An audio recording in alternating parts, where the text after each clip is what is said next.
Jadi seturut rupa dan gambar. Dan dia mau kembalikan itu, posisi itu. Berjalannya dengan waktu, lahirlah dari generasi ke generasi. Tuhan buat aturan demi aturan supaya bisa manusia itu datang dekat dan bersekutu dengan Tuhan. Kejadian pasal 6 mengatakan kecenderungan hati manusia itu menyukai hati Allah. Sampai-sampai Allah yang maha kasih itu, yang kasih itu adanya menyesal.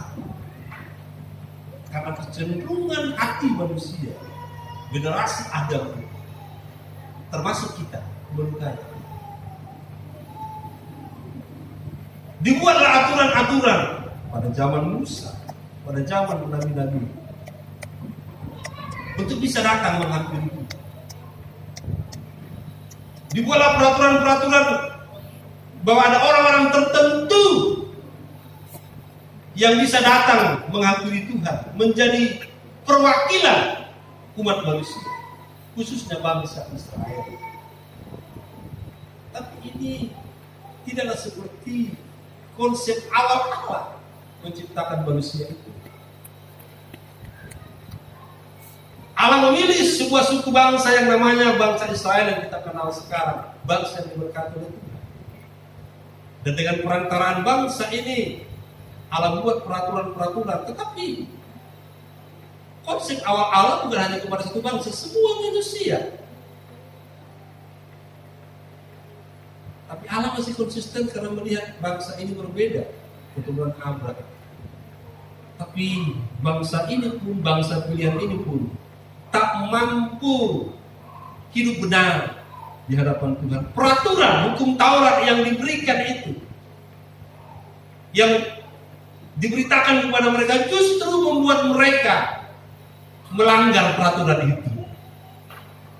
Sebab dalam konsep hukum Taurat, dari 10 perintah, 9 benar dilakukan, 1 salah, maka 9 yang benar itu dianggap salah.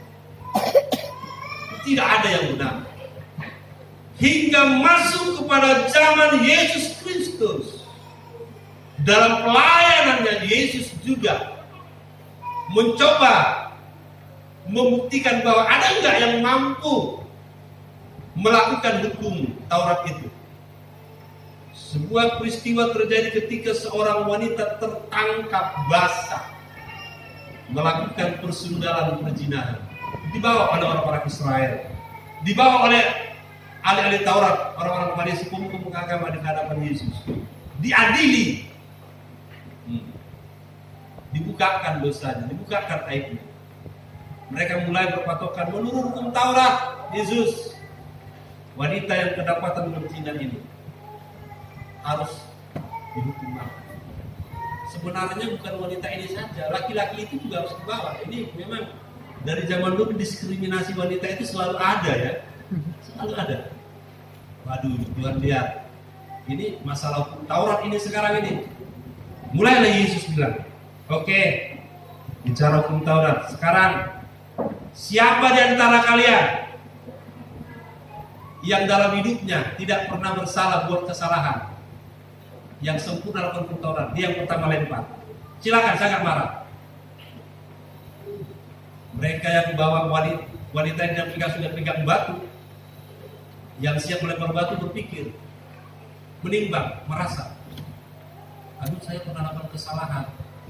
Orang yang paling hebat pun, tokoh agama, mulai batu itu mulai diletakkan. Merasa diri bersalah, mundur, pergi tinggalkan.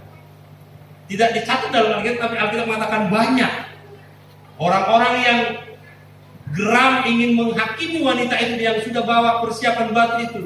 Lepaskan batu masing-masing. Yesus tunggu. Biasanya kalau ada orang yang nekat, pasti kedengaran teriakan, aduh pasti. Tapi ini tidak. Yesus tidak lihat wanita itu, juga tidak lihat orang banyak. Dia menulis. Tunggu lama-lama, belum nggak ada. Dia lihat kosong, tinggal dia dengan wanita itu. Artinya Bapak Ibu, sekelas orang-orang Farisi di Taurat pun merasa, menyadari mereka pernah melakukan kesalahan. Artinya bawaan manusia itu cenderung melukai, menyakiti, memberontak kepada Allah. Mereka mundur. Tinggal Yesus dengan wanita itu.